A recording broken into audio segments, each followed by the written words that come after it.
Well, hello, and welcome back to another episode of Tools for Marriage. This is a very exciting episode for Laura and I because we get to introduce some friends of ours who have a lot of knowledge and wisdom to share as we learn a little bit about their story and their heart for married couples as well as for the Lord. Well, first of all, hello. Very nice to see both of you. How are things going? Oh, great. Good. Excellent, excellent. Well, let me go ahead and read their bios here today. We want to welcome DC and Cookie Currier, who've been married since Jesus was a boy. Well, okay, just for 48 years, but that is a long time ago. And, congratulations, coming up on 50 years. That's incredible. They met when they were 18 and 21 years old, and they only dated for 5 months before eloping. So, a lot to figure out in those early days. We're going to crack that open a little bit. They're parents of two, a boy and a girl, and then grandparents of six. They have five girls and one boy. We got to meet a couple of them this past week, and Yes. it was just Great. just an honor. They began marriage ministry after attending a Family Life Weekend to Remember conference. We'll talk a little bit about that. And that was their first look at what the Bible had to say about marriage, and that was eye-opening for them. They facilitated marriage studies, organized groups to attend marriage conferences, and they've mentored couples for the past 24 years. They're currently leading the Love and Respect series with about 40 couples in attendance. So that's awesome. Well, welcome, Cookie. Welcome, DC. It's so great to have you on the podcast. Great to be here. Thank you. That is great to see I you. I love your bio. I just love some of the stuff there. So I want to go back to the beginning if you guys are okay with it. I want to hear kind of how you guys met. It sounds like there was some sort of car connection. Yes. And so I want you to sort of tell us the story. Yeah, we met, well, it was a long time ago. Had to do with work where I worked. I worked at a service center. I was a manager for a auto repair center, and Cookie worked for a company that delivered auto parts. And so when we needed parts to repair the cars, we would call and order the parts, and so she would deliver them. And then I had an El Camino, and she drove an El Camino, not for work. She drove some little Toyota truck to deliver the parts. But then Right. one day she wanted to know, hey, whose El Camino is that out there? And then that was mine. And so then that was kind of something for us to talk about. But it was love at first sight. Oh, wow. That's awesome. That's incredible. So you guys were only together for a few months before you made this happen. So how quickly did that move? Was that a surprise? Were you both marriage minded or you were just young kids? We were young, but I don't know. I'm from South Dakota, and so people get married very young there. You grow Yeah. up, if you go off to college, if you do, or if you don't, you get a job, you get married, you have kids. That was just very normal in the Yeah. environment that I grew up in.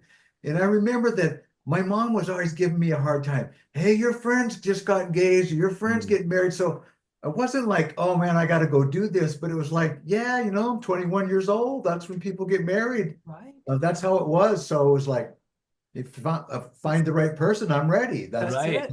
Right. Yeah, that's awesome. Did he propose to you? Was that a surprise to you, or you guys were talking about it right at that first date? And we weren't talking about the first day, but I definitely was not marriage minded. Going to college at the time, but that was a part-time job for me. And I was very much career focused and I wanted to go to school. I wanted to finish school. And I wasn't marriage minded at all, but DC was very much so and pretty much pressured me and said, either we get married or we're done. Well, I didn't want to be done. Yeah. Yeah. I was crazy about him. From the moment Mhm. I saw him, I fell really hard.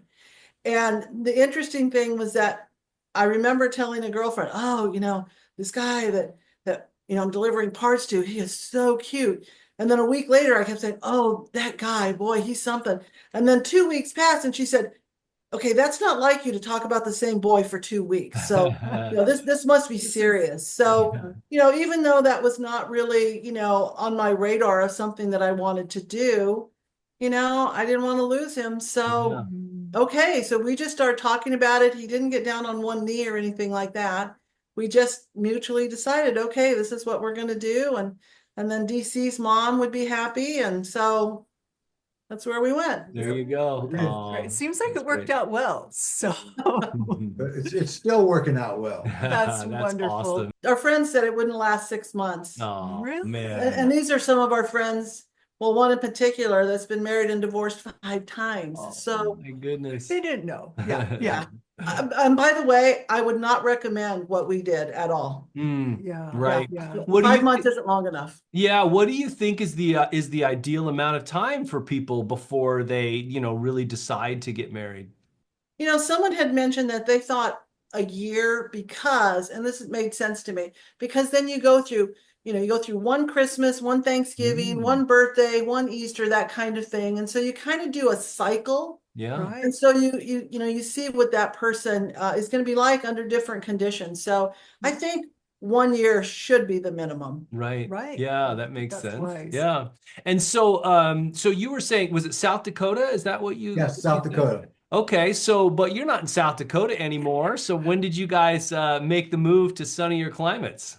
I graduated early, so I started working right. Actually, I worked 4 or 5 years before I even got out of school, summers and after school. So I've been working for a long time. Yeah. And so I worked for a year, and then the summer in between, a friend of mine said, "Hey, let's go to California." He had 2 sisters and an aunt and uncle that lived out here. We were just going to come for the summer. I said, "Let's go." So Yeah. I sold my car so I could have some money, and we came to California, and I never went back. Right. I was Yes. going to ask, when did the El Camino phase end? But it sounded like it ended right there for you when you sold your car. The car I sold was a car I had. So the El Camino I didn't get till I'd been out here about 3 years. Oh, okay. Gotcha. I didn't get that El Camino very long before I met Cookie. Oh, That's okay. funny. So really, you weren't married out that direction. You were already both out in California then. So Yes. you've been California kids Yeah, the whole so I time came you've to been married. California when I was 18, and she was Okay. she's a native, so I see. I consider myself a native now after over 50 years, right? You're a Sure. native. Yep. That's right. Yeah, makes sense. Well, that's great. And so tell me, you guys ended up raising kids. You've got grandkids now, and when people are married over, even 10 years now, people are always like, wow, what a long time. What's the secret, right? So as you guys approach, 48 years of marriage and it was a love at first sight situation, what would you say if you were to share, some of the secrets with couples who are thinking about getting married or want to have that great longevity and maintain that friendship over the years? What kind of advice would you offer to them? Well, I think that one thing that's really helpful is when you have common interests. Mhm. And besides the El Camino, we both have a love of sports. And so that was something that brought us together. We like to play sports, we like to watch sports. And so having common interests Mhm. and we just like each other and we like to be with each other.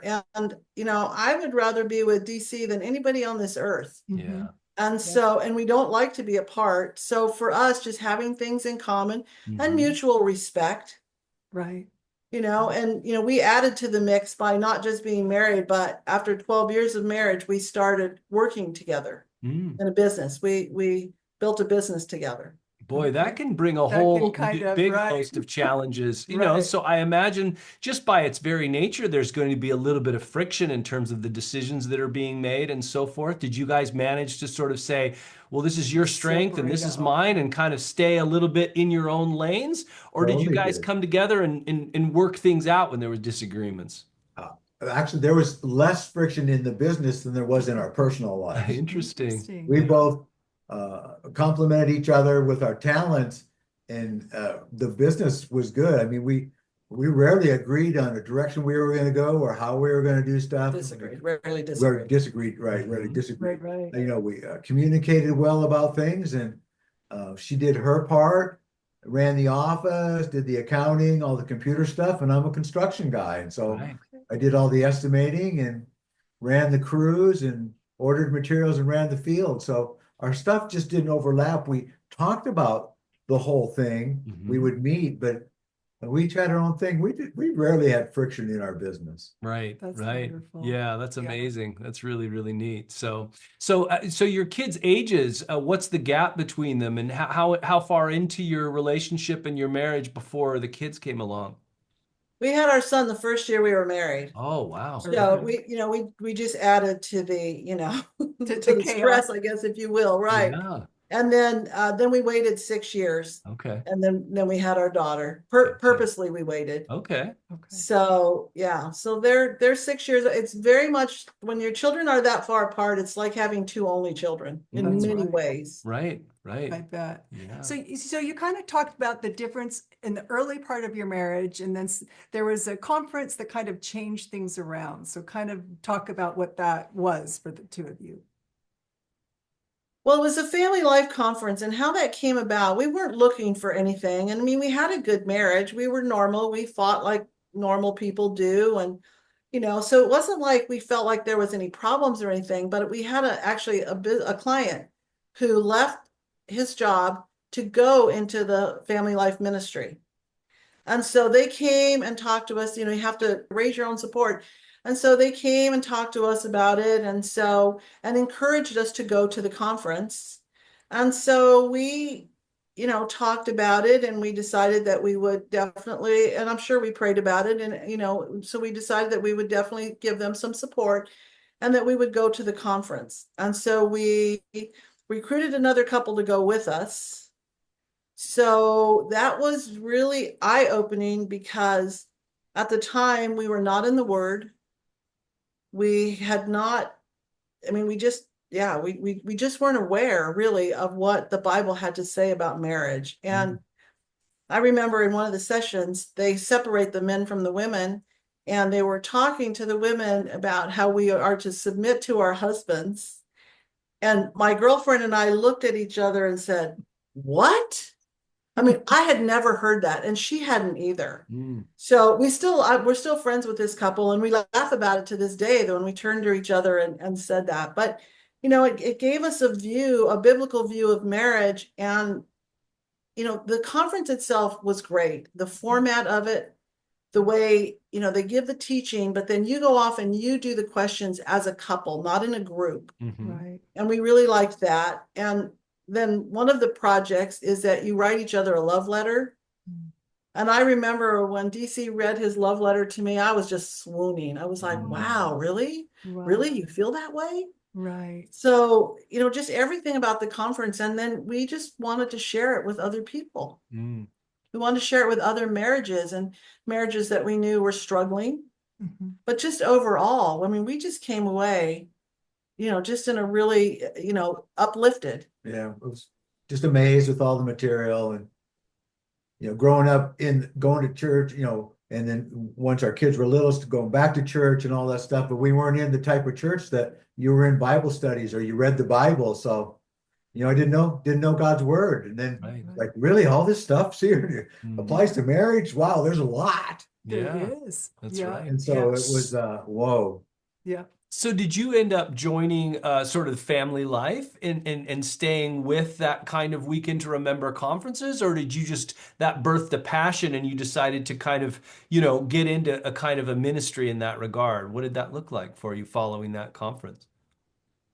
Well, we definitely stayed as volunteers. We weren't interested in being staff. We started leading what's called the Home Builder series. They're not called that anymore, but that was the Bible study for couples that Family Life had. So we started doing that, and then discovered that they were looking for people to help with the regional conference in Irvine for the Weekend to Remember. And so we joined that team and started, just helping to promote it. We would go to the conference as well, be part of the prayer team. That's Just great. whatever they needed. You just be a volunteer. Sure. Right. Wherever they needed you would go do that. Yeah. Yeah. What were some of Good the stuff. things that you learned that you thought, wow, this is different, or some of the concepts that you kind of came away with and what you love sharing with other couples? Well, the idea of oneness, Mhm. that you are one. And they had a saying that we used to repeat, and that's that your mate is not your enemy. Mhm. And so to really, focus on that your mate is not your adversary, and that, and to work out conflict. I know for me also, just not the concept, but just, the subject of intimacy and how different that is, and how different the marriage relationship is than any other relationship, especially, when it comes to that. And how it was presented was that, if I want to do something, play golf or something that, maybe DC doesn't want to do, I can get a girlfriend to do that. I can, do things that maybe he doesn't. But yet, when it comes to intimacy, that is something that is to be shared only within the couple. Right. And so I had never really thought about it that way. I don't know that I gave it a lot of thought, honestly. Yeah. And so that was something that I felt was important to share with women, and how important it was, to men. Mm-hmm. And also, that men's number one need really was for respect. Mm-hmm. Yeah. And so that was another concept that was foreign to me. So those were really the main things. And we saw couples, because we were on the city ministry team, we would see couples that through their prayer requests, it was very easy to see, they were struggling. And yet throughout the conference, as they were learning this material, how it began to soften their hearts, Mm-hmm. and how began the process of reconciliation. And we knew of many, not personally know them, but we knew of many couples that had attended the conference on the brink of divorce. Wow. And yet reconsidered that, and wanted to get further help so that they could restore their marriage. Yeah. The great thing about that conference too is it's all over the United States. Yes. Yes, Globally. everywhere. That's right. Everywhere. Yeah. Yeah. Yeah. So, And so what is the kind of curriculum that you're using now as you sit down with, groups of couples, or when you're sitting with couples one-on-one? What are you primarily relying on as the tool or resource to help them?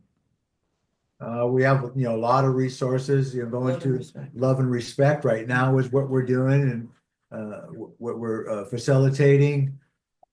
That's a really good thing. It's amazing how much I've learned from that. Being married 48 years, it's like I can't believe how much I'm still learning. But Right. that's how anything that's God-based, Bible-based, that's how it works. Mhm. It's continual learning. Like even the family life at that time in our lives, where we had changed churches, where we had finally gotten into more of a Bible-based church. And so we were really hungry for the word and growing for the word.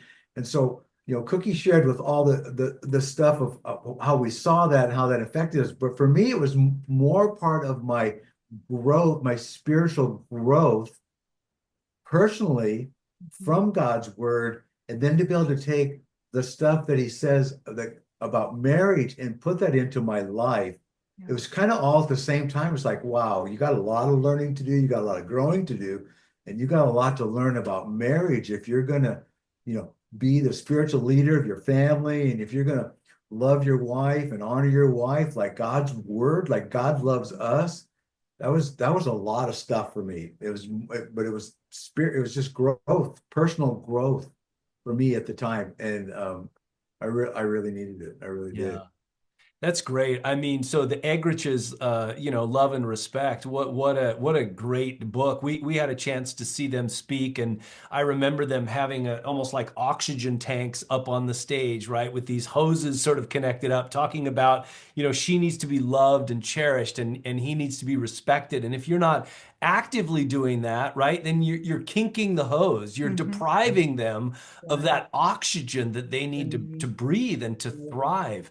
And I just thought, wow, that was such a great sort of visual representation when you think about the importance of these sort of biblical concepts, and how it's easy to sort of take the other person for granted, right? In those early days when you're wooing them, trying to win their heart or whatever, but then you're married and there's this, and yeah, you can be friends, but the idea of me actively cherishing her, or her actively speaking words of kindness and respect into my life or whatever, those can kind of go by the wayside. And I think that it is just so important when you think about it like oxygen, that we just desperately need it to breathe.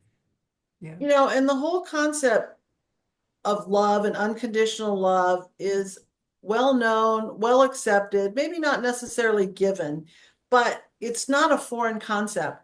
But the concept of unconditional respect, Mm, I mean, when you think of respect, you think respect is earned, right? right. Right. Yeah.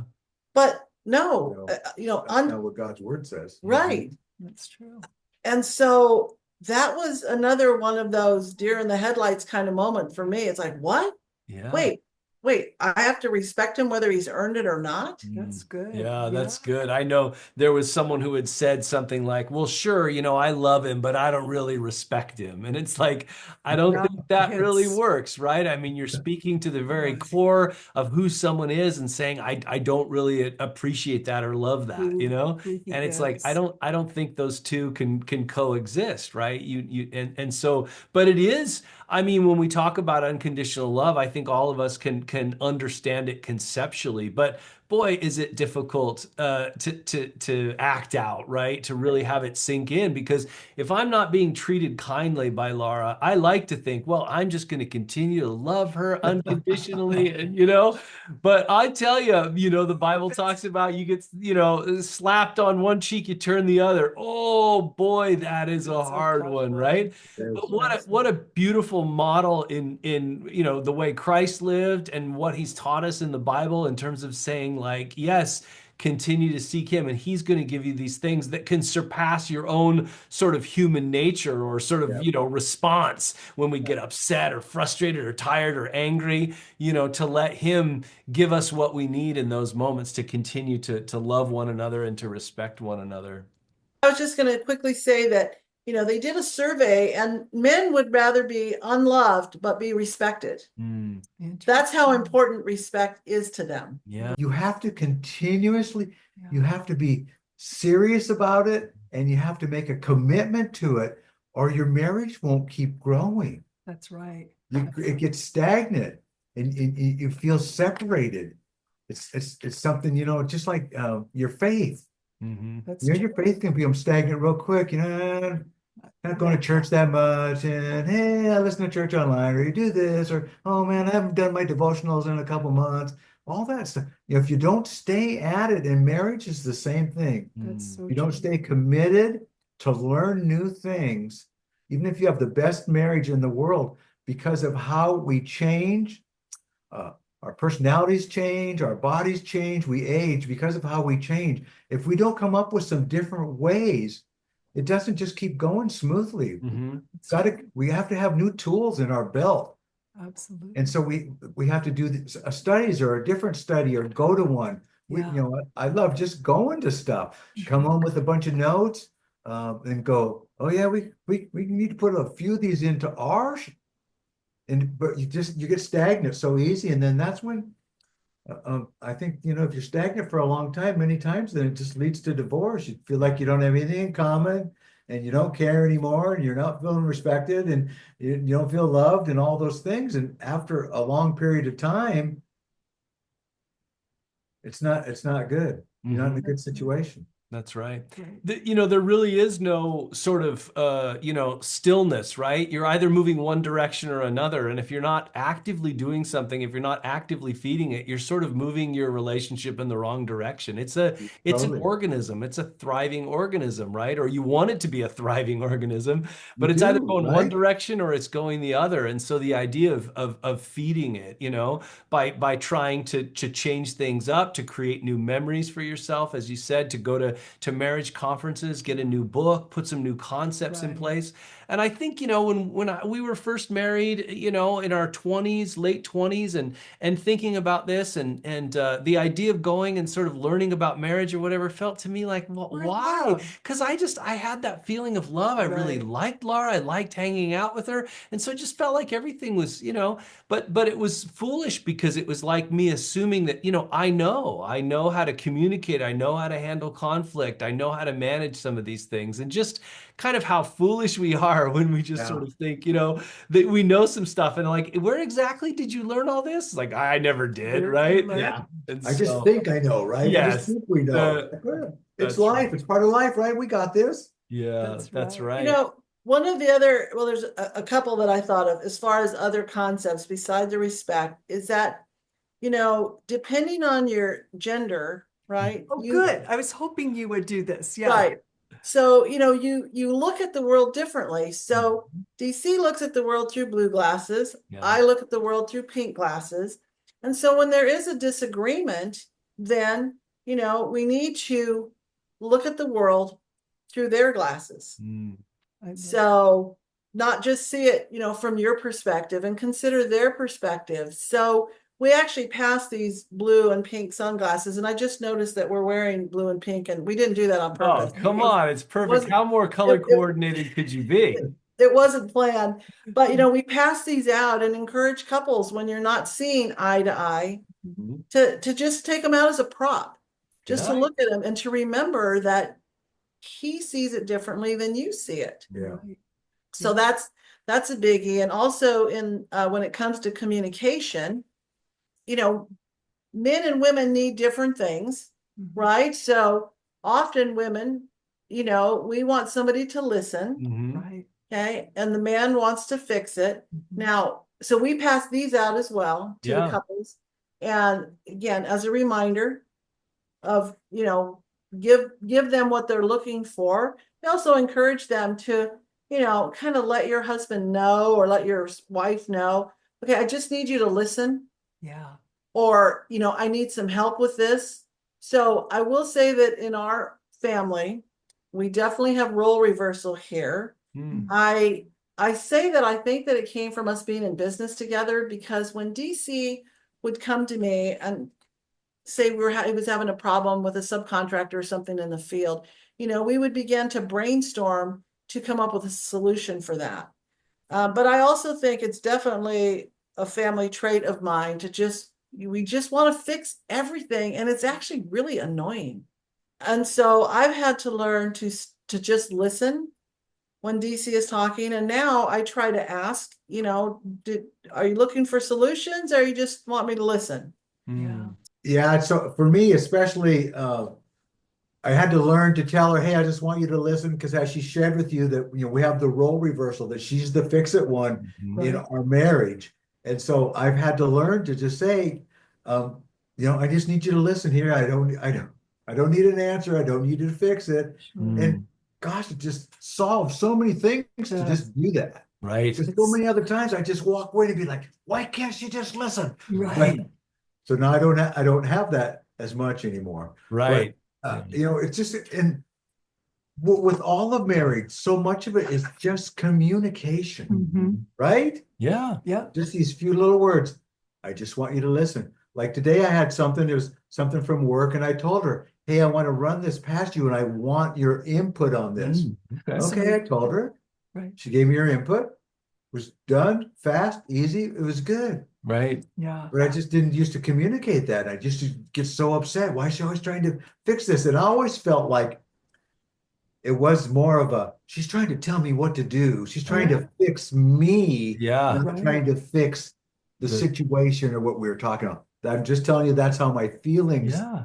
were, Right. because we've been married together for a long time. So this has been going on for a long time. Mhm. Yeah. So after a while, then I think human nature, you start kind of adding your own thing to it of how you think it is, when it Yeah. maybe really isn't that way. Right. Just Yeah. simple communication just changes all that. It sure Yeah. does. Yeah. You can add those kind of assumptions that Right. you That have. they're supposed to be mind readers, that you're Yeah. upset with them. Right. And you're like, they don't even know what you want. And so I think I think a lot of times you're trying to help when you're trying to fix. And I think the biggest fix sometimes is just to listen to the other Totally person. is. Yeah. And he used to hold a lot of that resentment inside. And so I really didn't have any idea that he was frustrated, with that. And then when he shared it with me, of course, it wasn't like we were sitting here lovingly having Yeah, that it conversation. was usually ugly by the time it came out, because I just didn't know how to properly process it and speak more at the time, and just still learning. Right. Oh, yes, For every sure. Work day. in progress. Mhm. Every day. And I like to be clear in my communication, and I don't think that DC should be a mind reader. And I'm very clear about what I want, Mhm. Yeah. very clear about stating it. So again, it's all still a work in progress. And that's why, every study that we do, we learn something. And, we've shared that we go to Marriage Matters monthly at Mariners, which we are huge fans. So We much take fun. as many couples, and we share with people that we have a takeaway every single month. Even though we have been in marriage ministry for so long, and been married, since Jesus was a boy, that, that it's still there's just always something to learn. Yeah. So, We have to keep learning. I know Mhm. that for me, that's been one of the things for me in the later stage of my life is to realize when I was younger, I thought, well, when you get to this point, then you're going to know enough or you'll be okay. But it's not like that. Life's not like that. No, that's And Yeah. right. then the older I get, then it's harder for me to understand some things and retain some things and speak what I really want to say. But we just always have to have that mindset to be open Mhm. and to keep learning Yeah. Yeah. always. That's right. Yeah. I remember sometime in elementary school, third, fourth grade, whatever. I thought, well, I'm started at kindergarten. Now I'm in third or fourth grade, and so by the time I graduate as a senior, I'll know everything, Everything. right? And there's that dawning at some point where you're like, you know what? I know very, very Yeah. little, right? But we get a lifetime to continue to Right. learn, and that's the most important thing, I think, is to keep that mindset of curiosity, of exploration, both of things about ourselves, things about the Lord, this never-ending exploration Right. as we draw into relationship with Him, as well as curiosity about our spouse, right? Because as you said, we're different people. Every day we're Yeah. growing and changing Totally. and so forth. And so just to continue to draw together as one by learning more and more Yeah. about one another, both likes and dislikes and Yep. needs and expectations. And it's exciting when you think about it that way, that we're not just fixed, right? We're continuing to Constantly. move and that we right. can draw closer and closer by learning about one another. And unfortunately, I think there's still a stigma involved with attending marriage conferences, Mm, in that there's the assumption that if you're attending a marriage conference, there must be something wrong with your marriage, right, Right. right. which nothing could be further from the truth. And we attended a couples conference that was put on by Promise Keepers in Boulder, Colorado. And DC has a friend that lives in the area. And so we were there, we stopped in to see them, and he took DC aside. He's like, hey, what's going on? Are Mm, you guys getting divorced? And DC's like, no. Well, why are you going to this? Well, because we just want to, enhance and enrich our marriage. But there is still that stigma that there must be something wrong if you're going to a marriage conference. I even had somebody say that to me recently when I said, "Oh, well, that's Marriage Matters night, and we can't miss Marriage Matter." Oh, I didn't know you guys were having problems. We're not having problems. Right. We just like each other and like to go and like to learn more, and and better ways. How can we serve one another better? That's yeah, right. that's right. It's so interesting because if you said, I'm interested in something, I'm going to go get my master's, or I'm going to get my PhD in that, there wouldn't be a stigma Yeah. associated with Right. that. It's like, wow, you just want to continue to learn, continue to grow. What a beautiful thing.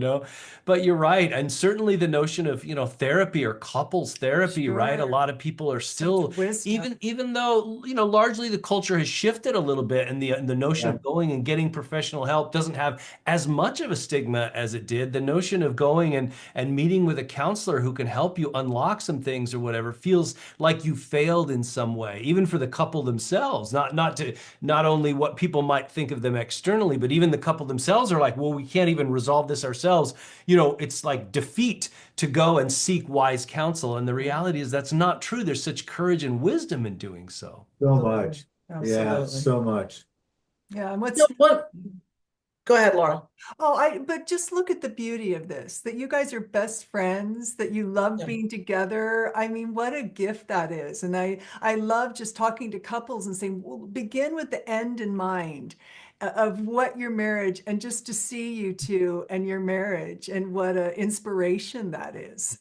I mean, it's really, So I love when you said that, begin with the end in mind. So we committed that we would stay together for 50 years. no matter what. No matter what. okay. So So what? It's a coin toss at 50 years? And Then it you're was like, just no. we just laughed all the time. When you're married 5 years or Oh, 7 years or yeah. 10 years or 12 years, 50 years, you're like, yeah, 50 years, Right.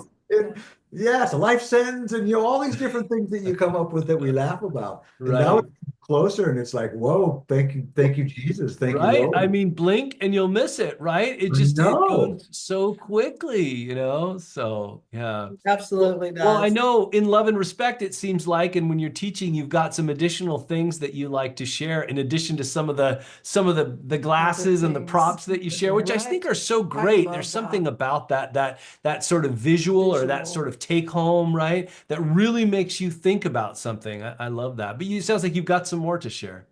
Well, I do. And one of the things that we work hard to do, we're not teaching. The teaching is there. Emerson and Sarah Eggerichs, that's their job. That's But right. we try to kind of make light of it because, you know, marriage is awesome, Mhm. but it's not But easy. it's hard, Right. Right. really hard. Yeah. So we want to, have some laughter, have some fun along the way. This should be fun. Mhm. So there's the acronym for what men need, and it's chairs. So it's CHAIRS, and men's have a need for conquest, the C. They have a need for hierarchy and a need for authority. For insight, that's counsel trying to tell you what to do, which again, I have that. DC doesn't have that. Relationship and sexuality. Mm. And I know that, like in relationship, men have a need for this kind of relationship side by side, whereas women, we prefer more face to Yeah, face. face to face. So one place that this is one place that DC and I really knock it out of the park, uh, because we're sports buddies, Mhm. and so we do a lot of side by side in watching sports. So we watch a lot of sports together. Yeah, So plan it. Hey, it's a championship game, week from Sunday. Let's put it on the calendar. Let's do something. Let's watch it together. Mhm. Let's get our special food or whatever just something. It doesn't have to be big. It's Sure. just something. It's you don't always have to have this elaborate stuff to have a date with someone that you love. That's Yeah. right. Sometimes the simple stuff is just the best. Mhm. Yep. Just the little things. You think Just these the things little happen. right. A lot of little things are way better than a big thing, as far as I'm concerned. Absolutely. Yep. And then for the women's need, the acronym is couples, and the C is for closeness, the O is openness, U is understanding, P is peacemaking, L is loyalty, and E is esteem. And so then they go through each one of those and explain those and talk about each one a lot. And so they really break it down to where you can understand it. And they're really important parts. And when you look at it, it's like, yeah, that's what I need. Yeah, that's what she needs. I mean, maybe not everything to a T, but like Mhm. about 90% of it. I mean, and so much of Emerson's study is based on statistics. Mhm. Oh, You know what I'm saying? Yeah. It's historical data. Right. And it's the truth. Like, I'm sorry to say, but like all men are made alike. We're a little Yeah. bit different, and all women are made alike, a little bit Basically, different yeah. shape and size, age, color. Some got hair, some don't. But like we're all made alike, and we're all made in God's image. And what Yeah. is your saying from love and respect that you repeat all the time? Not wrong, just different. Not wrong, just Mm. different. And I Love just that. learned that a year ago. Yeah. Yeah. Yeah. And it was just like, wow. That And is so. started out with the glasses and stuff, but so what I love so much about the love and respect is just all Bible based, and every single thing that he talks about and puts out there and brings it to light, it's all Bible based. Yeah. Yeah. Yeah, the apostle tells us, that if we're going to be married, you will have trouble. Mm. Oh, So it shouldn't be a surprise to us Yeah. that we have conflict, that we're two individuals. mhm. So it's there in scripture, Yeah. that, if you're married, you are going to have trouble. And I don't think that I really ever understood it until we did the love and respect. It's like, yeah, conflict is normal. It's natural. It's going to happen. And if you Mhm. think it's not, and I think that's what happens so often, couples go into marriage thinking it's always going to be, sunshine and roses. And then, the first disagreement is devastating. Mhm. Yeah. Yeah. But what the love and respect does is, they call it the crazy cycle. that you get into the crazy cycle. That's the name for it. It gives you the tools and tells you how to get out of the crazy cycle. It helps you to understand your mate when you're both in the crazy cycle. So what are some of those things to get out of the crazy cycle? What are some things to get out of the crazy cycle? Well, a lot of it, and some of it is just communication, the talk, the listen, the glasses, looking through it in her perspective. Be like, no, it's like this. It's like, well, not to her. So some of the things like that. And one of the first things is to recognize and realize when you're in the crazy cycle. Oh, to Okay, identify the it. cycle's just going a little bit. It's not spinning 100 miles an hour. When you're okay, whether it's stress in life, something, a work thing, a neighbor thing, illness, whatever it is, when stress comes in, kind of takes us off our game a little bit. Next thing you know, we're not united front, and then we're in the crazy cycle, and we're kind of spinning around. It's like, oh, well, I thought you were going to do that. No, I thought you were going to do that. I thought you would understand that. No, I thought you would understand. And so you're in the crazy cycle. And then if you don't do something, if you don't realize you're in it and do something to try to get out of it, the cycle gets going really fast. And then that's when some mean things can be said and hurt feelings and not speaking to each other. And it's not good. And like Emerson says that him and Sarah, like, they know all this stuff. They wrote this. They taught us. He said, we get in the crazy cycle for sure once every week. Right. Every week. They're professionals. That's so true. And You so start seeing yourself. we're going to get in it every week too, at least every week, maybe every day. Sure. So what are you going to do? What are you going to do about it? How are you going to get out of it? How are you going to recognize it? But it's that concept that Trevor mentioned about, stepping on the air hose, right? Yeah. So what is it you're doing? Are you disrespecting your husband? Are you not meeting his needs? Are you not giving him what he needs? And then vice versa. Is a wife not feeling loved? Have you done something to make her feel unloved? So recognizing that you're in the crazy cycle and then communicating, how do we get out of the crazy cycle? We look at it from each other's perspective, right? And then just communication is the key and not letting it fester. For men, so often when there is disagreement, they stonewall. They don't want to talk about it, right? And all we want to do is talk about it. Yes. We want to work it out. And I remember early in our marriage, when DC would stonewall, I didn't even know what that was, but that would make me crazier. Oh, I just set her off. Yes. And then I would continue to say things to get him to react to me. And so my statements would get just more and more mean with everyone trying to engage him. And then, of course, when he did engage. And then I just blow up. Right. Yeah. And that was ugly. No, I kind of did the same thing where I just hold it down, and then when it comes out, it's like powder keg, and just to be able to talk. It's not good.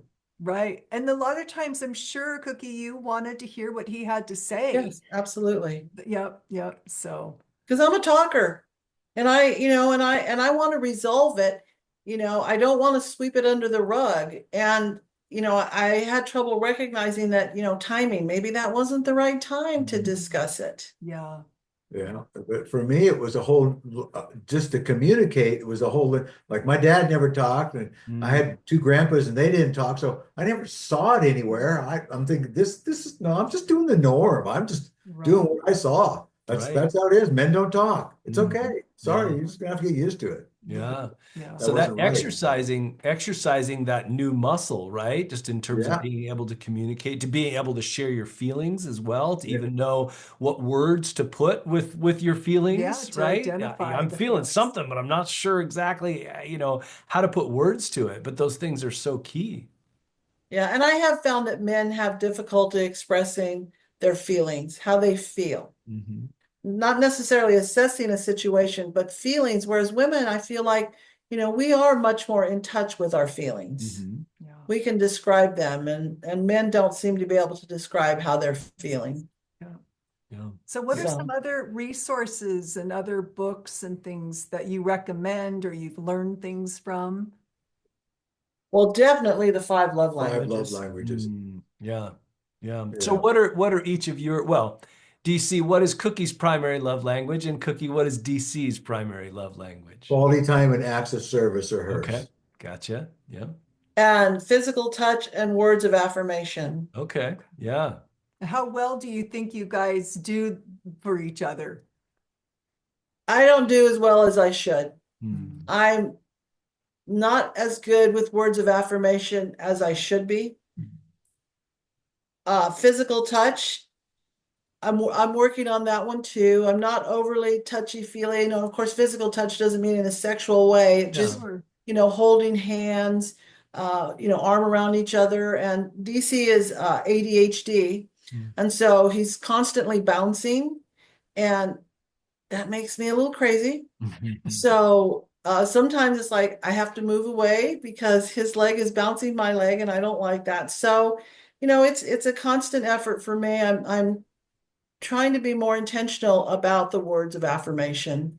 And I recently gave him a card, and I had bought it well in advance and really gave it a lot of thought to make sure that I could, clearly communicate, how I felt about him. So Yeah, yeah.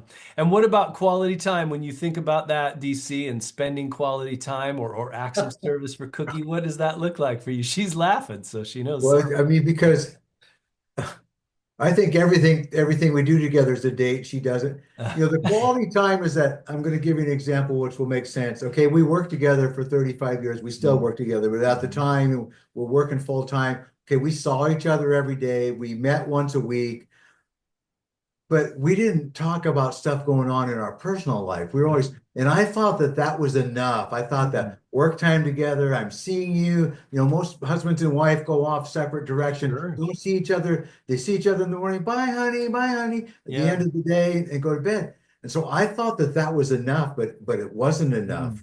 Just seeing them, just because we worked together, we saw each other, we talked every day. It wasn't enough. I didn't have a good perspective about what that was really about and what was needed. I was way off base with that. Right. Yeah. And so I try to do a better job now, and try to do a better job of planning some dates now and then. At least I didn't used to plan any, and just try to, at least I got a long ways to go, but at least I'm started.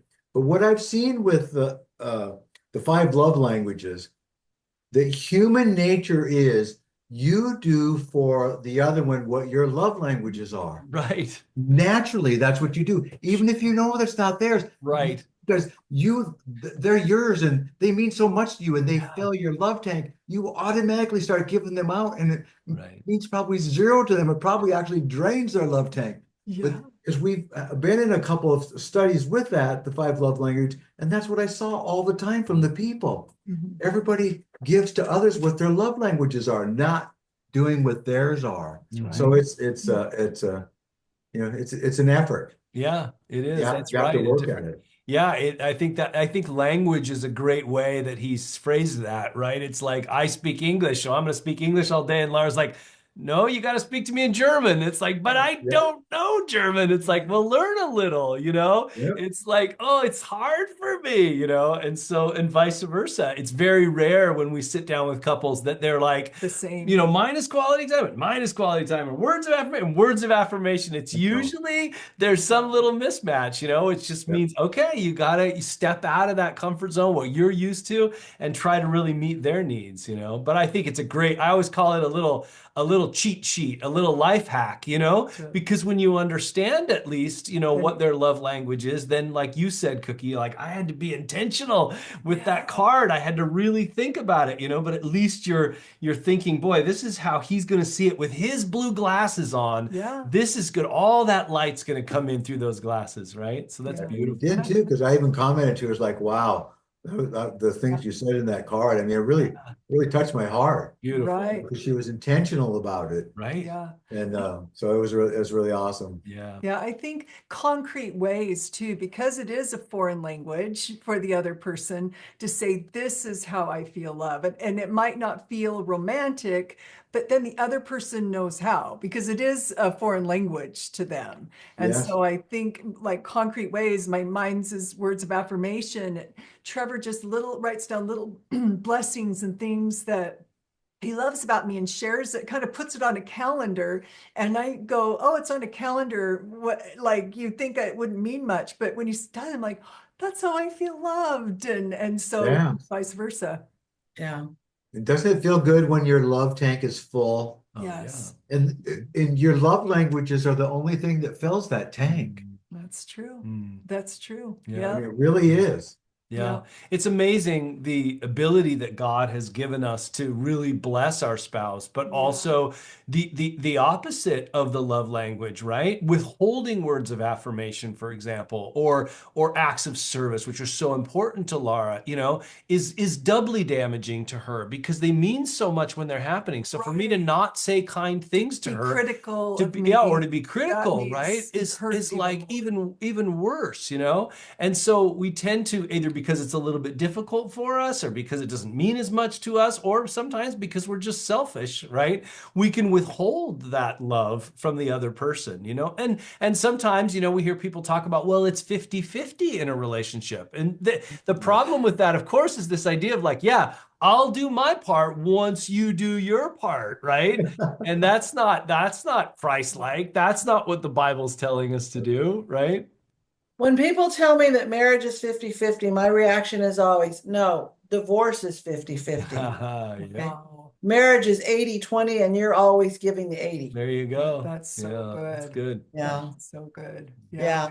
I know one thing that we did when we first started the Love and Respect, and this is new material to us, that, I asked DC to describe to me what respect was. And so he could not answer me immediately. Mhm. And he said, well, what does love mean to you? And of course, Yeah. again, I talk. So I was able to just give him a list of 5 things right off the bat. So later, when we discussed it again, he actually was able to say more what looks disrespectful to him. Okay. Yeah. And so that was helpful as well. Mm. And I had shared with him something that I did. I said, these are the ways I feel like I'm showing you respect. And he said, yeah, that doesn't really matter to me. That doesn't feel like respect. It's like, well, I don't have to do that anymore then, right? Right. That's true. Yeah. That's So sometimes too, it's not, him being able to articulate what was disrespectful that I was doing was helpful as well. Yeah, because the stuff that your love languages fills your tank, but if they're not doing the opposite of it, they're not draining, at least they're not draining your tank. Right. That's true. That's right. Yeah. And I that really makes a big like that. difference. I really like that, the idea of just really asking the other person, all right, now that I know your love language, right? Do I have to be the one to come up with all the ideas, right? And if I do, it's like, circle the ones that matter to you, and you're like, none of those. You're like, okay, well, at least I can figure out what the rules are, right? Yep. So that I know how to show love in a way that matters to you. Boy, I really appreciate that for me when you went through that. And even considering, if you don't quite know, then consider what the opposite is, because you may be more aware of what the opposite looks like.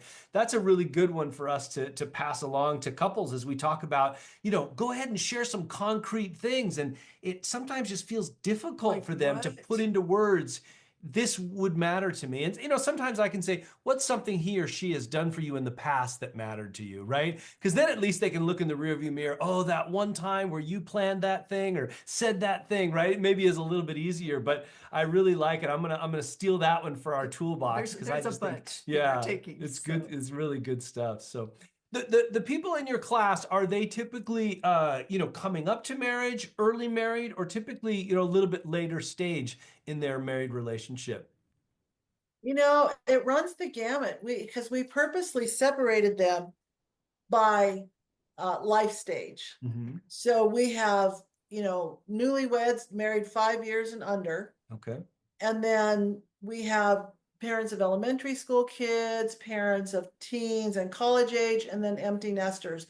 And it really was about even. That probably our biggest group to start with. We had 95 couples who registered to start off with, and they've slowly dropped off because that's what people do. Right. And this study, we have done it. It's a 10-session study.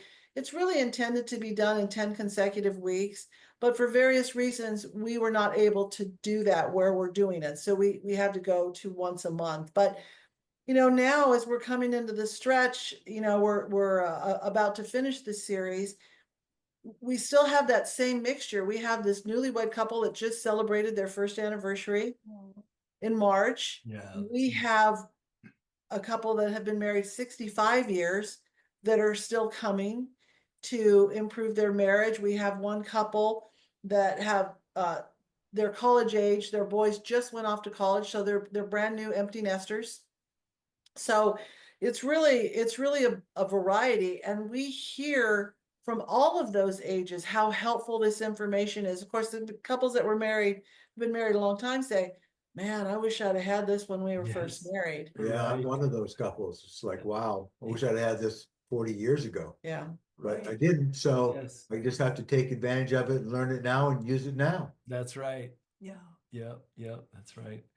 Wow, well, that's incredible. How exciting the way God is using you to pour into these couples. And as you say, I know as we sit down with couples and share new information and things, we're always challenged, right? We're challenged by what we hear. We're challenged by some of the ideas that they're sharing. And there's no end to the amount of information that's out there, right? You just want to make certain that the information that you're looking towards has a biblical underpinning, right? That it's Right. based on foundational biblical Yes. truths, because I feel like, God's the one who created this whole idea. Mm. He's the one who named this thing, right? Right. And that model that he has of the bride of Christ, the church being the bride of Christ, right? There's no better model than the way he laid down his life, right, for his bride. And it's such a beautiful thing. And I love how God has planted in your hearts through your relationship and your relationship with him, just the desire to pour back into people, right? To encourage people. And I know, just like for us, right? This isn't like let's go out and make a bunch of money doing this thing. Right. This is Right. your This is your time and your passion. effort and your passion.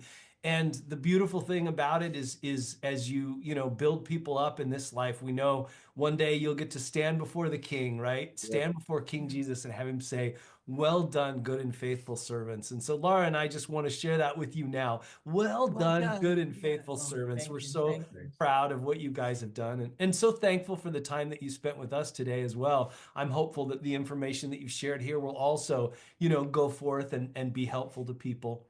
How can people stay in touch with you or get connected if they're in the Orange County area and they want to attend when the new sort of session starts? What's the best way they might be able to get in touch with you? Well, because we're kind of in a transfer because God had, I think we still told the story how God had called me to be involved in a church plant. And now we're at Mariners Anaheim. So Yeah, we're finishing up this study, and then it was a hard decision, but we have decided to leave the church that we were at, and because God had called us somewhere else. And so we're looking forward to doing some new studies at Mariners Anaheim.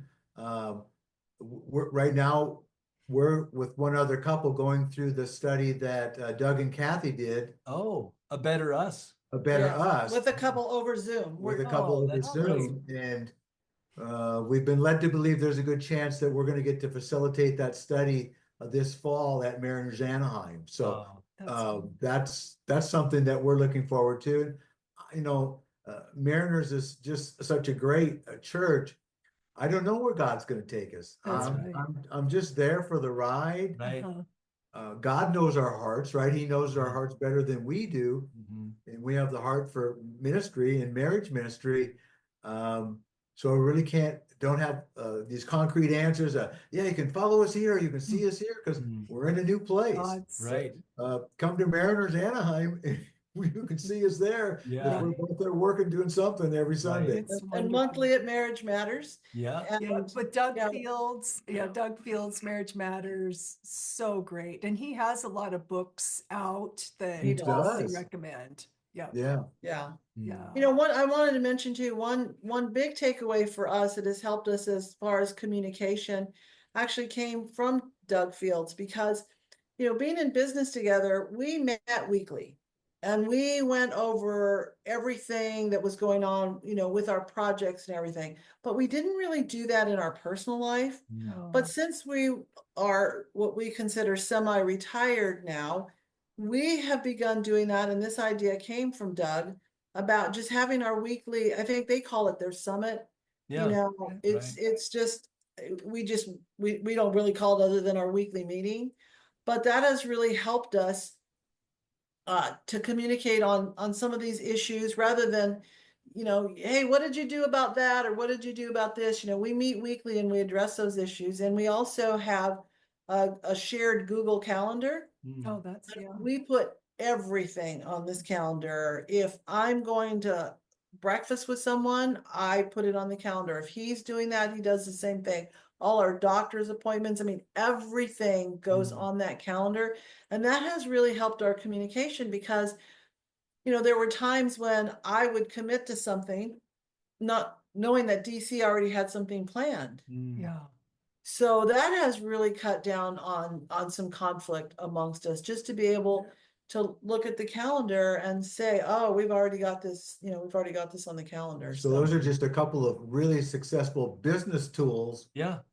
that you can put those right in your personal lives, and they're Sure. like really important Absolutely. Yeah. and so easy to do. Right. Mhm. Right. Yeah. Yeah. That's great. Well, thank you again for joining us. I'm just My I'm pleasure. so thankful for your hearts and for Right. your willingness to share. I'm excited to see how God's going to use you as you move over to Mariners Irvine. Will someone there, do you think, pick up the mantle of what you guys have the ground that you've already tilled, so to speak, to pick up with love and respect, or you're not sure? It's the desire of our heart. We're meeting with the church next week, Mm, and I am in the process now of writing a ministry plan for them. I have recruited some leaders to take over, written some specific roles that I think need to be fulfilled, and exactly, I'm a business person. yeah. So Good, yeah. exactly, what it takes within each role, what the duties are. And it is the desire of my heart. I think that I know that I would be willing to stay on and continue to help them in that capacity. I'm quite sure they're not going to allow that because, we're not going to church there anymore. Yeah. And Yeah. so, and I know every congregation is different, but Mhm. knowing the heart of the senior pastor, I think that's not going to be a possibility. But, I hope that they will. And, while we've done love and respect this session, I want to do, I want them to do the 5 love languages. Now I want them to do a better us. I have the How We Love curriculum.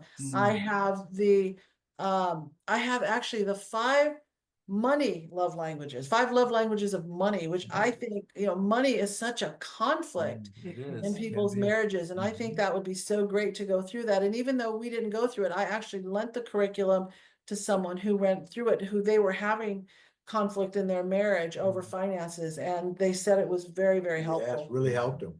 It Yeah. really helped them. That's Yeah. amazing. And I know you're looking at being pre-marriage counselors. And then, right, the Simbas, right. Yeah. Simbas, yeah. So Yeah. I think you're going to bless so many couples with that. Yeah. So. And I have to say that honestly, you guys are an inspiration to Yeah, us totally. and what Yeah. you're doing, and meeting like-minded people. We've never really met another couple. You call yourself the marriage nerds, Mhm. Marriage so I nerd. said we could be the marriage geeks. Okay, I like it. Yeah. But yeah, just I just love the way you guys feel the same way that we do. And I think that being transparent with other couples, and we are very transparent, and even with the love and respect, we say usually on meeting day, we get into the crazy cycle. Oh, right. Yeah. Starts up, yes. Yeah. Yeah, and it's like being on a merry-go-round that's spinning really fast, and like you kind of want to jump off, but when you jump off, you're gonna tumble, right? Yeah. So you're like, no, I'm not gonna jump off, but it just keeps going. Right. Yeah. Right. Yeah. Yeah. Well, we're super glad to know you Thank guys you, and really guys. appreciate that. Let me say a quick prayer to wrap up, if that's okay. Awesome. Lord, I just thank you so much for Cookie and DC and what you're doing in their lives, Lord. I just pray for their relationship as they come up on 50 years, Lord. What a blessing that is, Lord. And to a watching world, to see a relationship like the one that they have, where they're still friends, they enjoy spending time together, Lord. It's just such a blessing. I just thank you so much for this time that we could spend here today. And I just pray that what they would do, what they've shared, would go out and would make a difference in this world. And I just pray for the next chapter, the next step for them, Lord, as they continue to keep their hands open to what you have for them and the way that they can bless so many in the future. We thank you again for this time we can spend together. It's in your name we pray. Amen. Amen. Amen. Thank you so much, you God guys. bless you both.